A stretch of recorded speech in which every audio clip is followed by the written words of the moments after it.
Today we're going to be going over a pretty interesting story. This one is called The Ark, and basically starts off a pretty annoying trend in Classic Who, but it's okay because this one and the story after this one that takes this idea are pretty awesome stories. This story was broadcast over 4 parts in March of 1966, and let's talk about it for a little bit. So, as the name implies, the plot takes a it very much takes a bit of a Noah's Ark style. It's they're on some sort of weird planet that is actually revealed to not be a planet, but rather be an ark, which is like a spaceship, where like the last remnants of humanity are traveling away from the dying Earth.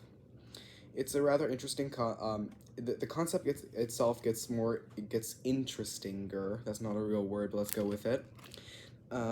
When they basically are arrested or invited to the Ark's main guardian kind of group, and they make the mistake of passing on the common cold from the new companion Dodo onto them.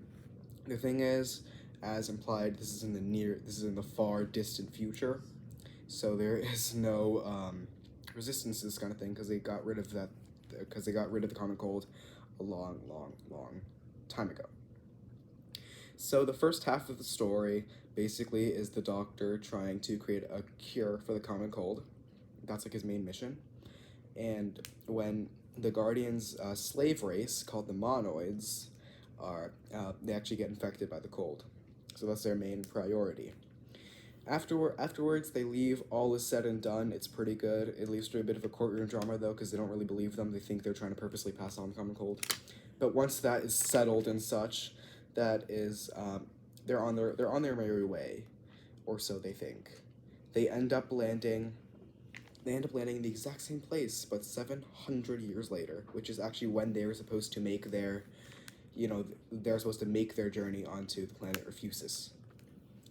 When that happens, they discover that something terrible has happened. The Monoids have actually overtaken their guardian overlords, so to speak.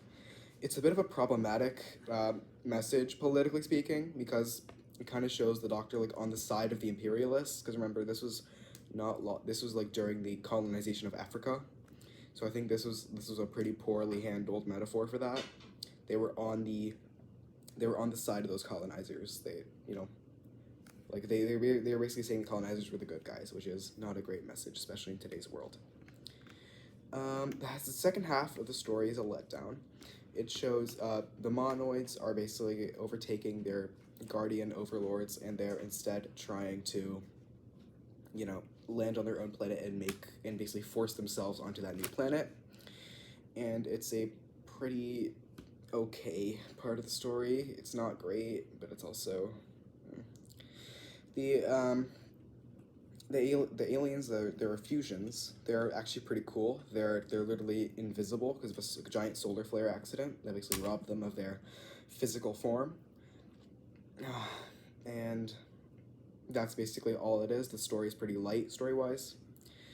That's all for today. Soon enough, I'll be reviewing the Celestial Toy Room, so keep an eye out for that. The best way to do that is to like, subscribe, and turn on the notification bell. That way you'll never miss it when something drops. That's all for right now, and I will catch you guys in the next one. Bye.